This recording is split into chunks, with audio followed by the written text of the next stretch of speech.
Sobat Maestro, sesaat lagi kita akan bersama-sama mengikuti ibadah minggu bersama Gereja Isa Al-Masih Jemaat Maleer. Selamat mendengarkan.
Bapa yang terkasih dalam Kristus, hati kami sungguh bersyukur atas kesempatan pada hari ini. Kami boleh bersekutu memuji-Mu. Terlebih lagi kami juga rindu untuk mendengarkan firman-Mu. Mari Roh Kudus, Engkau yang memimpin mulai dari awal hingga akhirnya. Di dalam nama Tuhan Yesus kami telah berdoa dan mengucap syukur. Haleluya. Amin. Shalom Bapak Ibu. Pada hari ini saya akan membawakan suatu tema tentang kuasa untuk bersaksi. Kalau kita berbicara tentang bersaksi, tentunya tidak bisa kita terlepas dari peran Roh Kudus itu sendiri. Kita tidak mungkin bisa melakukan kesaksian tanpa penyertaan dari Roh Kudus. Bapak Ibu, kita baru saja memperingati hari kenaikan Tuhan Yesus, yaitu 40 hari setelah kebangkitannya. Nah, pada masa-masa itulah Yesus sering menampakkan diri kepada murid-muridnya dan juga pada orang-orang yang terdekat dengan dia. Dan selanjutnya, mari kita akan baca firman Tuhan yang terambil dari kitab Lukas 24 ayat 44. Ayat 46 dan sampai 51. Saya akan bacakan ayat 44. Ia berkata kepada mereka, "Inilah perkataanku yang telah kukatakan kepadamu ketika aku masih bersama-sama dengan kamu, yakni bahwa harus digenapi semua yang ada tertulis tentang aku dalam kitab Taurat Musa dan kitab Nabi-Nabi dan kitab Mazmur." Ayat 46, katanya kepada mereka, ada tertulis demikian, Mesias harus menderita dan bangkit dari antara orang mati pada hari yang ketiga. Dan ayat 47, dan lagi dalam namanya, berita tentang pertobatan dan pengampunan dosa harus disampaikan kepada segala bangsa, mulai dari Yerusalem. Ayat 48, kamu adalah saksi dari semuanya ini.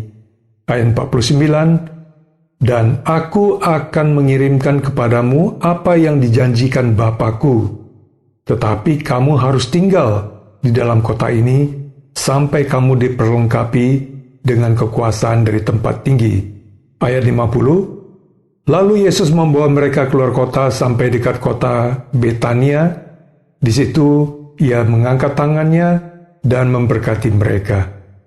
Ayat 51, dan ketika ia sedang memberkati mereka, ia berpisah dari mereka dan terangkat ke sorga. Bapak Ibu, berita tentang kenaikan Tuhan Yesus adalah suatu berita yang sangat spesial. Sebagaimana kita ketahui sebelumnya, Alkitab sudah mencatat 2 kali peristiwa kenaikan, yaitu kenaikan Henokh dan Nabi Elia. Namun ada perbedaan antara kenaikan Tuhan Yesus dengan Nabi Henokh dan Elia, ya. Kenaikan Henokh dan Elia terjadi tanpa mengalami peristiwa kematian. Nah, berbeda dengan kenaikan Yesus ke sorga, terjadi setelah mengalami kematian terlebih dahulu. Nah, tentunya perbedaan ini tersebut bukanlah berarti Henokh dan Elia lebih mulia atau lebih suci dari Yesus. Sebab kematian Tuhan Yesus adalah perwujudan dari penebusan dosa manusia dari kematian menuju kebangkitan. Melalui peristiwa kebangkitan Tuhan Yesus, tentunya kita semua sangat berbahagia, ya, karena ini suatu peristiwa besar, karena adanya suatu kepastian akan jaminan keselamatan itu melalui Tuhan Yesus.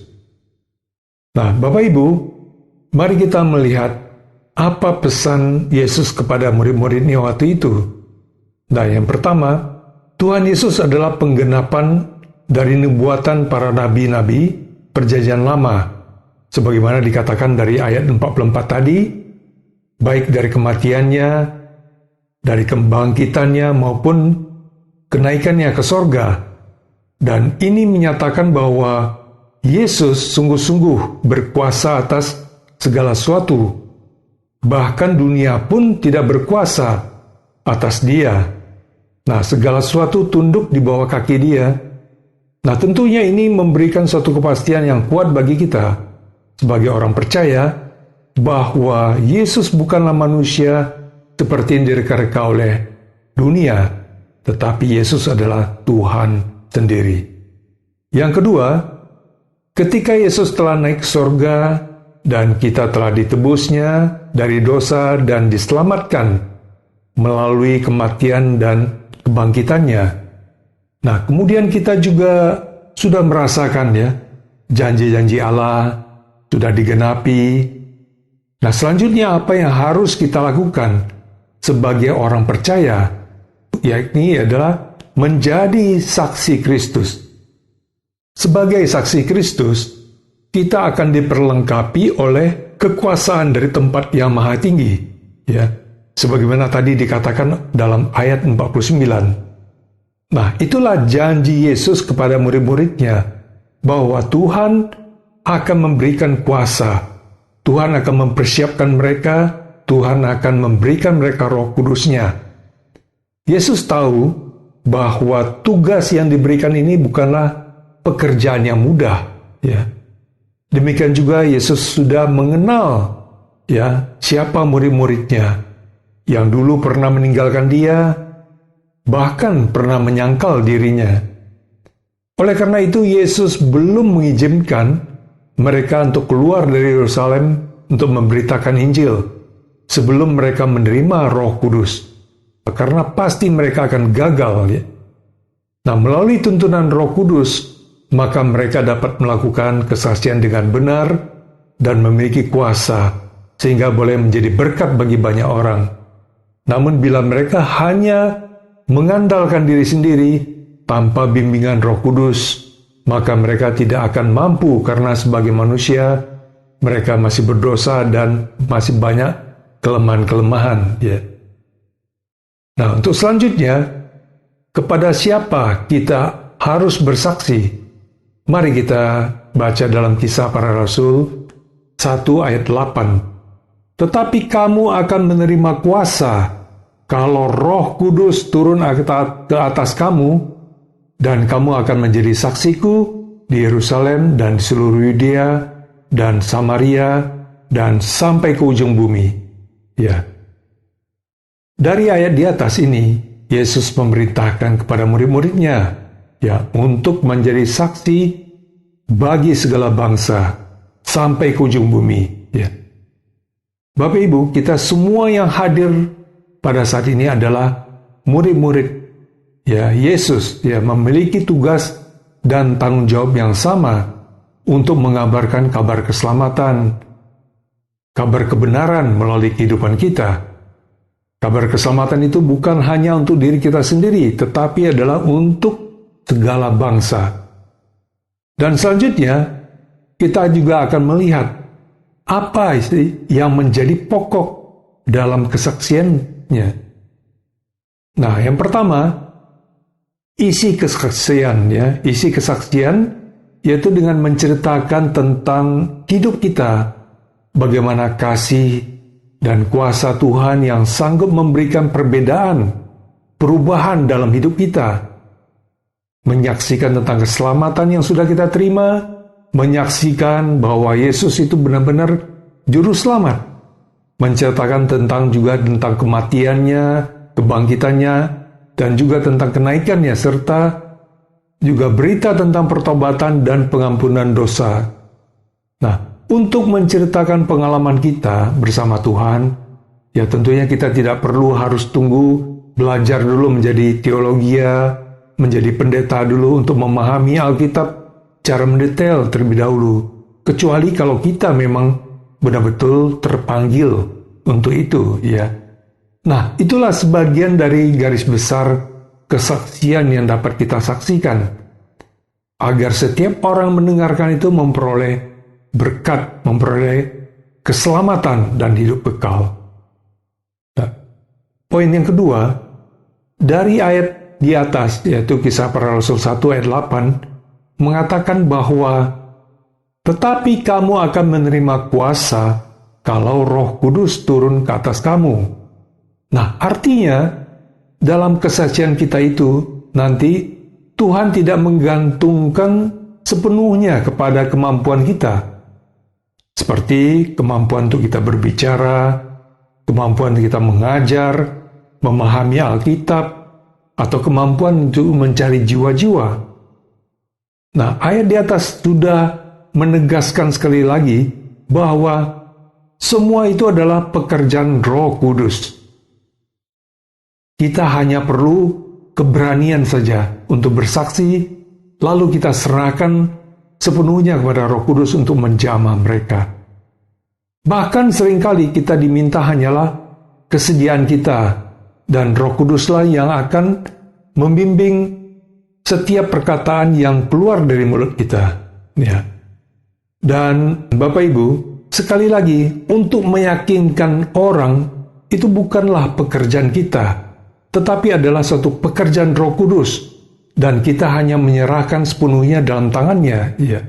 Nah, poin yang ketiga, dari ayat yang sama di atas juga, kita juga melihat bahwa Roh Kudus akan memberikan kita juga kekuatan khusus ketika kita menyaksikan tentang kasih Tuhan kepada orang lain.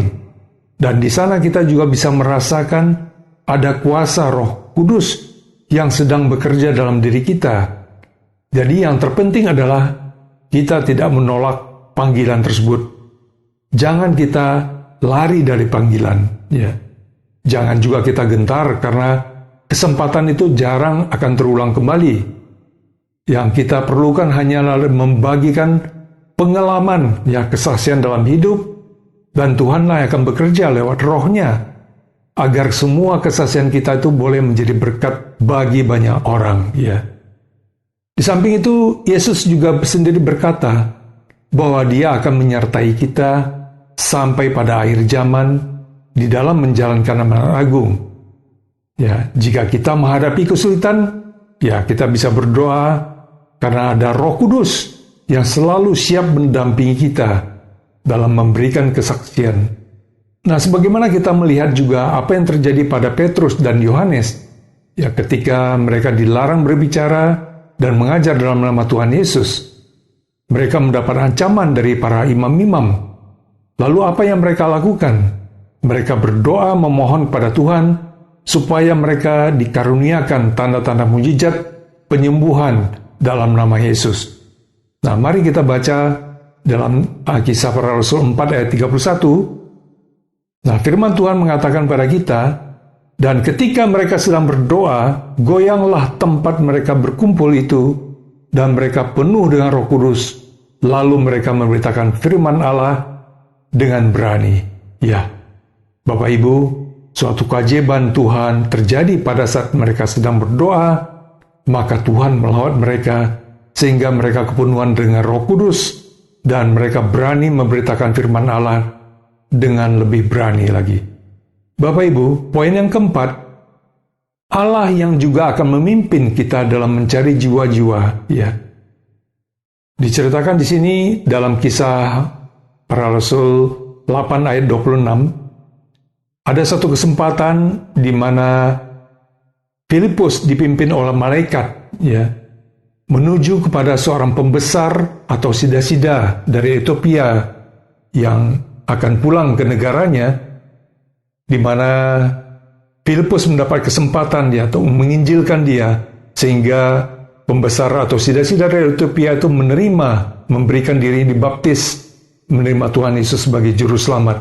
Nah, ini juga menunjukkan kepada kita, bukan hanya kepintaran kita mencari jiwa-jiwa, terkadang Tuhan juga sendiri yang akan menuntun kita untuk bertemu dengan seseorang dan membagikan kesaksian kita kepadanya. Nah, pertanyaannya, apakah kita siap untuk berbagi?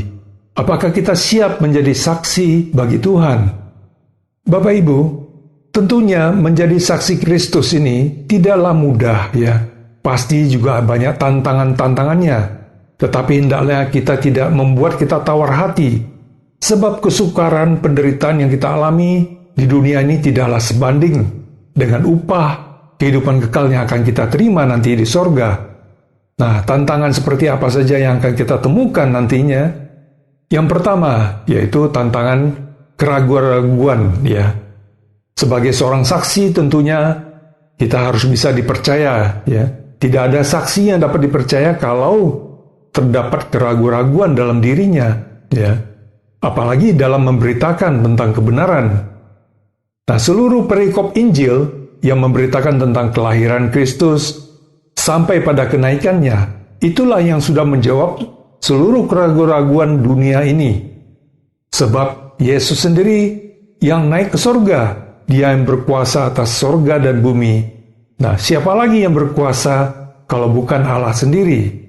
Dengan demikian, inilah yang memberikan kita semakin dilayakkan menjadi saksi Kristus, ya, dengan adanya kepastian itu.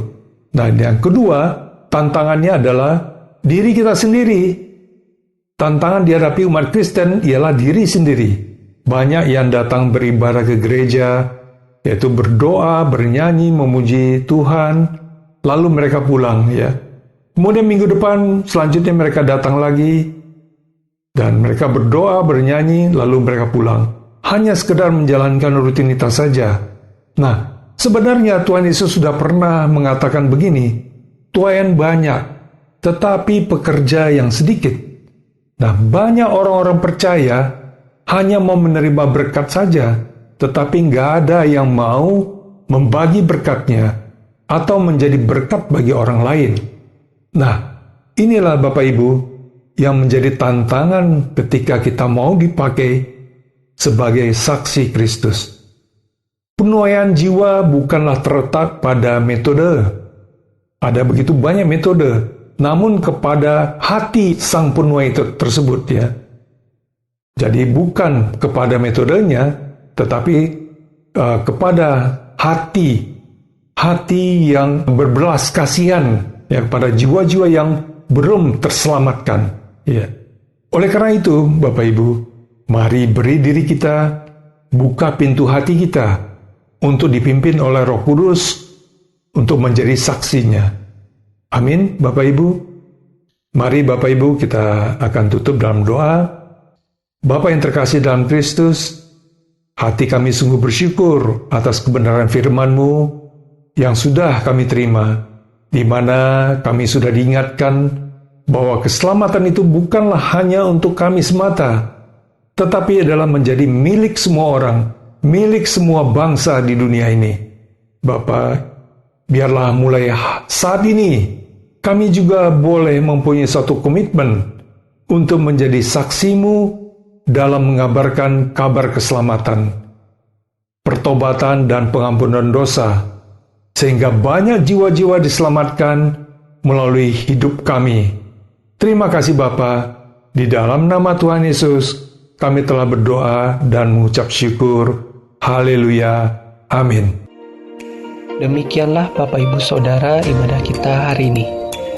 Kami mengundang sidang jemaat untuk dapat tetap mengikuti ibadah online Gereja Isa Al-Masih Jemaat Maleer, baik melalui Radio Maestro 92,5 FM setiap hari Minggu pukul 12:15 atau melalui channel GIA Maleer di youtube.com setiap hari Minggu pukul 9.30.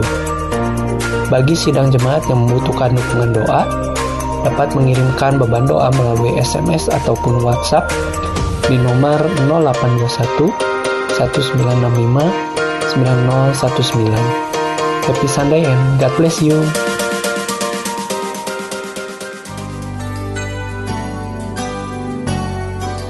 Sobat Maestro, Anda baru saja mendengarkan ibadah minggu bersama Gereja Isa Al-Masih Jemaat Maleer. Terima kasih atas kebersamaan Anda. Selamat hari Minggu dan Tuhan memberkati.